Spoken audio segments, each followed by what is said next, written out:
The art critic at the gallery trashed my favorite painting for 20 minutes. I painted it. I was standing in the corner of the Meridian Gallery, nursing a glass of cheap white wine and trying to blend into the crowd at my own opening reception. My latest series, Urban Solitude, hung on the pristine white walls around me. 5 years of work finally seeing the light after countless rejections. The gallery owner, Patricia Langford, had taken a chance on an unknown artist, and I was grateful enough to let her handle all the publicity while I stayed anonymous in the background.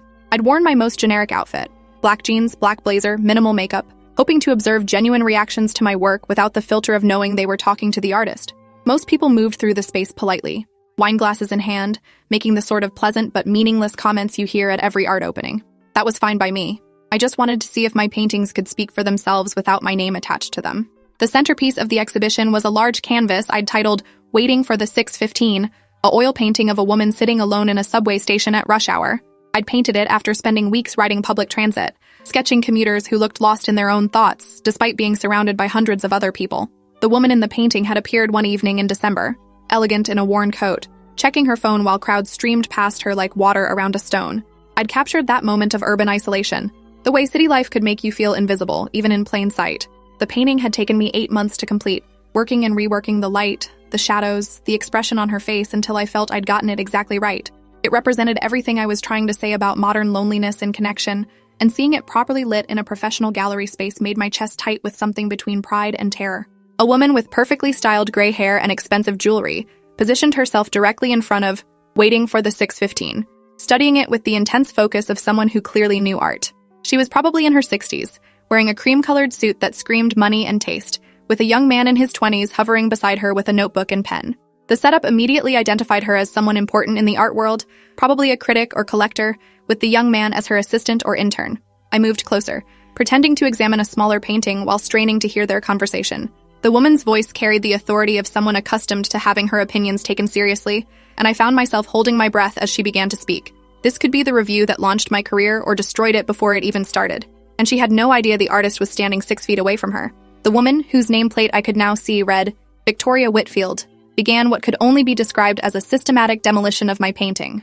Her voice was crisp and confident as she pointed to different areas of the canvas, explaining to her assistant why each element demonstrated the artist's fundamental misunderstanding of composition, color theory, and emotional resonance. She described the subway setting as derivative urban realism that's been done to death, calling the lighting amateurish chiaroscuro that failed to create genuine atmosphere. According to Victoria, the woman's expression was melodramatic rather than genuinely melancholic, and the overall composition lacked the sophistication needed to elevate the mundane subject matter into something meaningful. She spoke with such certainty, such absolute conviction in her assessment, that several other gallery visitors began to gather around her, nodding along with her critique as if she were delivering a masterclass in art appreciation. Victoria's assistant scribbled notes frantically while she continued her analysis, pointing out what she called technical deficiencies in my brushwork and conceptual poverty in my artistic vision. She compared my painting unfavorably to Edward Hopper's work, saying that where Hopper created genuine pathos and psychological depth, this piece offered only surface-level sentimentality disguised as profundity. She noted that the artist had clearly studied the masters but failed to internalize their lessons, resulting in work that copied the appearance of serious art without understanding its substance. The gathering crowd murmured appreciatively at her insights, and I watched several people nod and move away from my painting as if Victoria had opened their eyes to its obvious flaws. A few even took photos of her nameplate, presumably wanting to follow up on her reviews later. The woman was systematically destroying my reputation in real time, and nobody had any reason to doubt her expertise. The critique continued as Victoria moved on to discuss the broader implications of what she saw as failed contemporary art. She used my painting as evidence of a larger trend toward emotional manipulation rather than genuine artistic expression, claiming that modern artists relied on easy subject matter like urban loneliness because they lacked the skill to tackle more complex themes. According to her, paintings like mine represented the democratization of art education leading to technical competence without artistic vision. She suggested that galleries like Meridian were doing a disservice to the art world by showing work that hadn't been properly vetted by established institutions and critics. Her assistant asked whether she thought emerging artists could overcome these limitations, and Victoria's response made my stomach clench. She said most young artists today were more interested in being artists than in creating art, focusing on identity and personal expression rather than mastering their craft and contributing to the broader cultural conversation. I felt my face burning as Victoria's audience grew larger and more engaged with her impromptu lecture. She had positioned herself as the expert educator, using my work as a cautionary example of everything wrong with contemporary painting. Several people were now taking notes themselves, and I heard someone whisper that Victoria Whitfield's reviews could make or break an artist's career.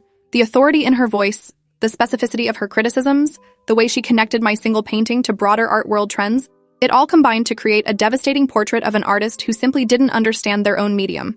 I wanted to walk away, to escape to the bathroom and process what I was hearing, but I found myself frozen in place, morbidly fascinated by the complete confidence with which she was dismantling work I'd poured my heart into.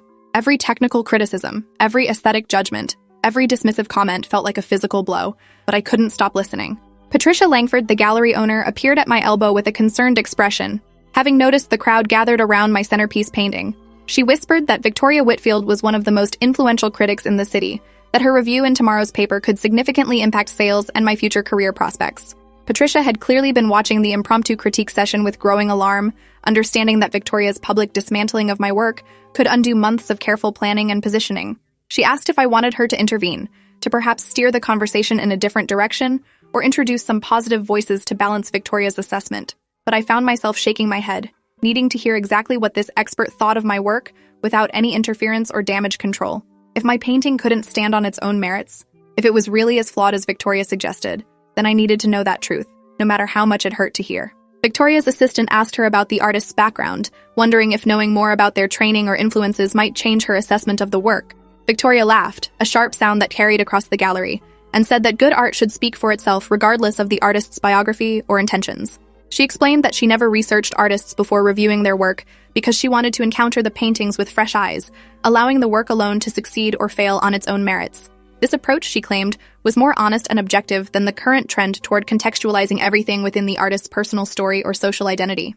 According to Victoria, Waiting for the 6:15 failed not because of who painted it or why, but because it simply wasn't good enough to warrant serious attention from the art world. The painting revealed an artist who had ambition, but lacked the technical skill and conceptual sophistication necessary to execute their vision successfully. Her assessment was purely aesthetic, she insisted, untainted by external factors or personal sympathy. The irony wasn't lost on me that Victoria was praising her own objectivity while standing in front of a painting she was completely misreading. Everything she criticized, the lighting, the composition, the emotional tone, had been carefully planned and executed exactly as I'd intended. The derivative subway setting was deliberate, chosen because I wanted to find the extraordinary within the mundane, to show how universal experiences of loneliness could be both specific and timeless. The woman's expression, which Victoria called melodramatic, had been painted and repainted dozens of times until I captured exactly the right balance between resignation and hope that I'd observed in my model's face. The lighting that she dismissed as amateurish chiaroscuro had been studied from master paintings in museums, adapted to serve the emotional needs of my composition, rather than simply copied. But Victoria's confidence was so absolute, her expertise so seemingly comprehensive, that even I began to question my own artistic choices. Maybe I really didn't understand what I was trying to accomplish. Maybe 5 years of work had been a waste of time and materials. I excused myself to the bathroom, needing a moment away from Victoria's continuing critique and the growing crowd of people who seemed to be accepting her assessment as gospel truth. Staring at myself in the mirror, I tried to reconcile the confident artist who'd created Waiting for the 6:15 with the person who'd just heard it dismissed as technically incompetent and emotionally shallow. Victoria's specific criticisms replayed in my mind, each one designed to demonstrate my fundamental misunderstanding of painting, composition, and artistic purpose. But as I thought about her comments more carefully, I began to notice inconsistencies and assumptions that seemed based more on preconceived notions than on careful observation. She'd criticized my brushwork without examining it closely, dismissed my color choices without considering their emotional function, and assumed derivative intent without understanding my actual influences and goals. Her review was comprehensive and confident, but was it actually accurate? Or was she, like many experts, so committed to her own framework that she couldn't see what was actually in front of her? When I returned to the gallery, Victoria was still holding court in front of my painting, now explaining to a larger audience why emerging artists needed more rigorous training before being given gallery representation. She'd expanded her critique into a broader commentary on the state of contemporary art education, using my work as evidence that art schools were failing to teach fundamental skills and critical thinking. According to Victoria, paintings like mine represented a troubling trend toward self-expression over technical mastery, resulting in work that might be personally meaningful to the artist, but failed to contribute anything significant to the cultural conversation. She suggested that galleries had a responsibility to maintain standards, to distinguish between art that deserved public attention and art that was merely therapeutic exercise disguised as professional practice. Several people in the audience were nodding along, clearly impressed by her breadth of knowledge and the authority with which she connected specific technical criticisms to broader cultural issues. Patricia appeared beside me again, this time with barely concealed panic in her expression. She whispered that Victoria had just announced her intention to write a full review for tomorrow's paper, and that her preliminary comments suggested it would be devastating for both my career and the gallery's reputation. Patricia had built Meridian Gallery's credibility by showing carefully curated emerging artists, and a scathing review from Victoria Whitfield could undermine years of relationship building with collectors and other critics. She asked again if she should intervene, perhaps by introducing me to Victoria as the artist, thinking that a personal connection might soften the critic's assessment, or at least provide an opportunity for dialogue. But I found myself curious about how far Victoria would take her critique, how completely she would demolish work she didn't realize belonged to someone standing nearby. I told Patricia to let it continue, that I wanted to hear Victoria's complete assessment before deciding how to respond. The gallery owner looked at me like I was choosing professional suicide, but she nodded and stepped back, trusting my judgment even as she clearly thought I was making a terrible mistake. Victoria's assistant asked whether she thought the artist showed any promise, whether there were elements of the work that might be developed with proper guidance and training. Victoria considered the question seriously, studying my painting with the intense focus of someone genuinely trying to find redeeming qualities despite her overall negative assessment. After a long moment, she conceded that the artist demonstrated basic technical competence in handling paint and canvas, suggesting that they weren't completely hopeless if they were willing to start over with proper instruction. She noted that the composition, while flawed, showed some understanding of visual balance, and that the color palette, while poorly executed, indicated an awareness of emotional temperature in painting. However, she emphasized that these minimal strengths were far outweighed by fundamental conceptual problems that suggested the artist didn't understand the difference between illustration and fine art. According to Victoria, the painting read more like a magazine illustration or book cover than a serious work meant for gallery exhibition, lacking the conceptual depth and technical sophistication that distinguished professional art from amateur expression. The crowd around Victoria had grown to include about 15 people, turning my opening reception into an impromptu masterclass in art criticism. I noticed several people discreetly photographing my painting while Victoria spoke, presumably to study it later in light of her detailed analysis. Some audience members asked follow-up questions about specific technical elements, and Victoria responded with the fluency of someone who'd spent decades studying and writing about art. She discussed everything from the history of urban realism to the proper use of atmospheric perspective, using my painting as a case study in how technical knowledge should serve conceptual goals rather than existing for its own sake. Her expertise was impressive, her knowledge comprehensive, and her confidence absolute. She spoke like someone who'd never been wrong about art, who could assess a painting's worth with the same certainty that a scientist might measure temperature or weight. The problem was that every specific criticism she made was based on misreading my actual artistic choices, interpreting deliberate decisions as accidental failures. A woman in the audience asked Victoria about the current state of art criticism, wondering whether critics had a responsibility to encourage emerging artists even when their work was flawed. Victoria's response revealed her philosophy about the critic's role in the art world, and it made my chest tighten with recognition of how completely she misunderstood her own position. She explained that critics served as gatekeepers for cultural standards, that their job was to distinguish between work that merited serious attention and work that was merely personal expression masquerading as professional art. According to Victoria, encouraging mediocre work out of kindness did a disservice to both artists and audiences, preventing real talent from receiving the recognition it deserved while cluttering galleries with inferior work. She claimed that honest criticism, even when harsh, was more valuable than false encouragement, because it helped artists understand the gap between their ambitions and their current abilities. The irony was that Victoria's honest criticism was based on fundamental misreadings of my intentions and techniques, making her harsh assessment not only wrong but potentially damaging to an artist whose work she simply didn't understand. I made my decision in that moment, walking directly toward Victoria and her audience while she continued explaining why contemporary art criticism needed to maintain rigorous standards. The conversations around me seemed to fade as I approached, my heart pounding but my resolve strengthening with each step. When I reached the edge of the crowd, I cleared my throat and said in a voice that carried across the gallery, "Excuse me, Ms. Whitfield. I couldn't help but overhear your analysis of this painting." Victoria turned toward me with the polite but slightly annoyed expression of someone whose expert commentary had been interrupted by a presumptuous gallery visitor. She clearly expected me to ask a question or make a comment that would allow her to further demonstrate her expertise, but something in my expression must have suggested a different kind of interaction was about to unfold. The crowd around us sensed a shift in energy, conversations stopping as people turned to see what was happening. Patricia, who'd been watching from across the room, started moving toward us with an expression of alarm mixed with fascination. Victoria smiled at me with the practiced patience of someone accustomed to dealing with enthusiastic but uninformed art lovers at gallery openings. She asked if I had a question about her analysis, her tone suggesting she'd be happy to educate me further about the painting's obvious flaws and the broader issues it represented in contemporary art. I looked directly at her, then at the painting, then back at her face as I said, "I'm wondering if you might reconsider your assessment if you knew the artist's actual intentions and working methods." Victoria's expression shifted slightly, her professional smile becoming more fixed as she sensed a challenge to her authority. She replied that the artist's intentions were irrelevant to the work's success or failure, that good art should communicate effectively regardless of what the creator meant to accomplish. According to Victoria, focusing on artistic intention was a sign of critical weakness, an unwillingness to engage with the work on its own terms. She asked if I was perhaps a friend of the artist, suggesting that personal relationships often clouded people's judgment about artistic quality. The moment had arrived, and I felt surprisingly calm as I responded to Victoria's question about my relationship to the artist. Actually, Ms. Whitfield, I am the artist. I painted, waiting for the 6:15, and I've been standing here for the past 20 minutes listening to you completely misinterpret my work. The words came out steadily, without anger or defensiveness, just a simple statement of fact that transformed the entire dynamic of the conversation.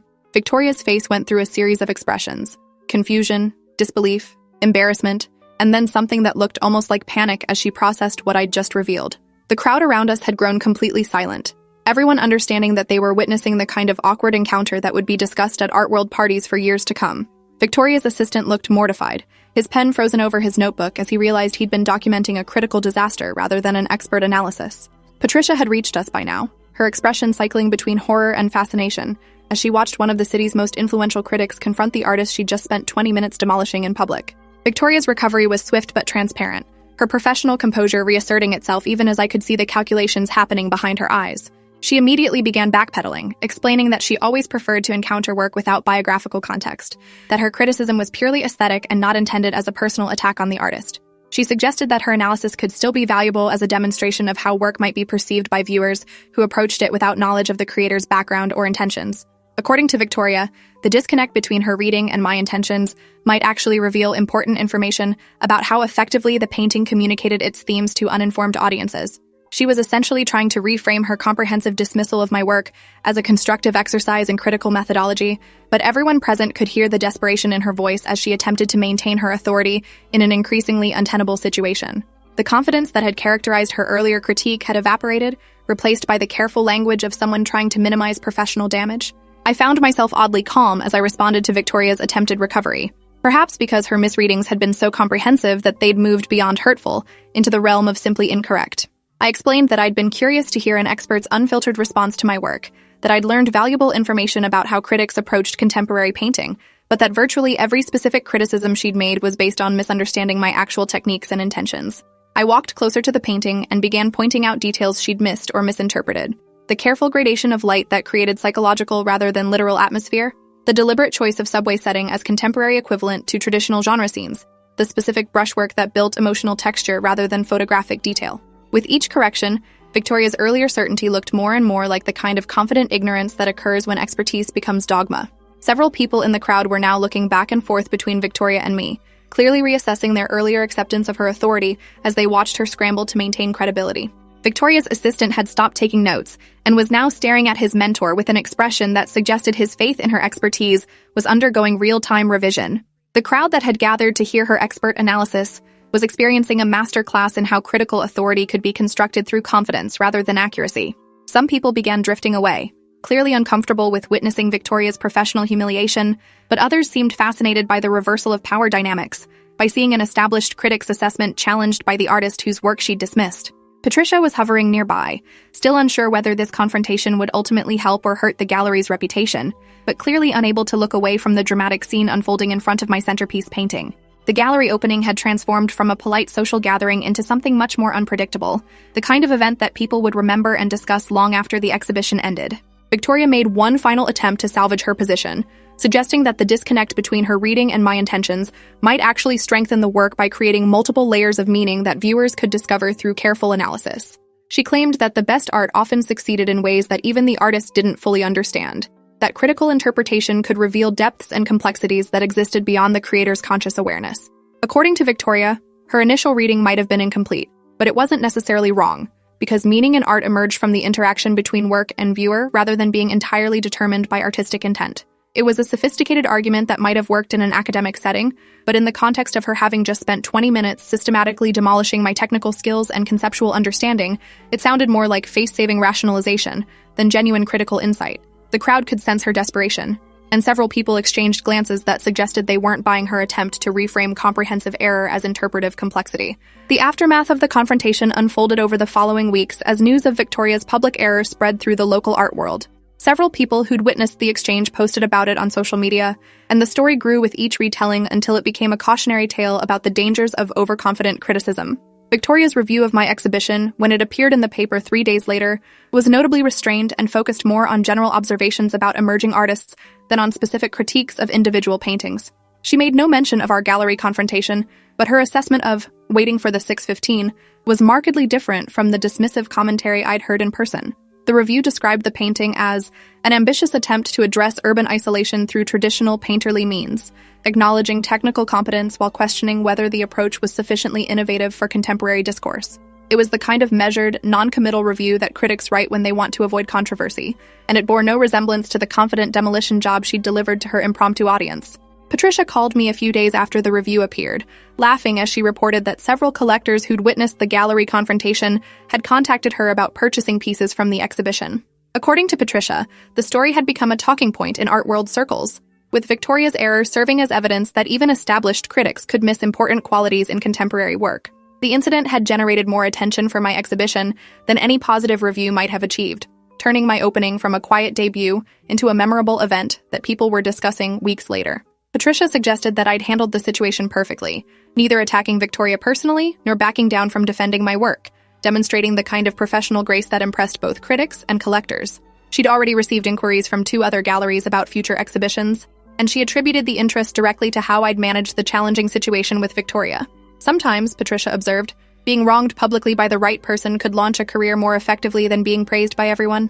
3 months later, I received an unexpected email from Victoria's former assistant, who'd left his internship and was now working as a freelance art writer. He wanted to interview me about the experience of being publicly critiqued by someone who completely misunderstood my work, and about how artists might navigate similar situations in the future. During our conversation, he revealed that the gallery incident had prompted him to question Victoria's methods and the broader culture of authoritative criticism in the art world.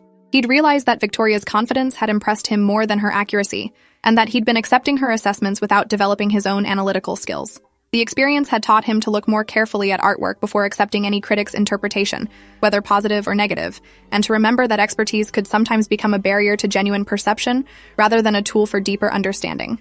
He was writing an article about the incident for an online art magazine, exploring how critics' need to appear authoritative might sometimes prevent them from engaging honestly with unfamiliar work. A year after the exhibition, Waiting for the 6:15 was acquired by the city's Contemporary Art Museum for their permanent collection. The curator who made the acquisition mentioned that she'd heard about Victoria's initial dismissal of the piece, and that the contrast between the critic's assessment and the painting's subsequent recognition had influenced her decision to look more carefully at emerging artists whose work might be overlooked by established gatekeepers. The museum's press release about the acquisition noted the painting's sophisticated exploration of urban psychological states through carefully controlled painterly techniques, language that directly contradicted every criticism Victoria had made during her gallery commentary. The acquisition validated not just my individual work, but also Patricia's eye for recognizing quality that more established figures had missed.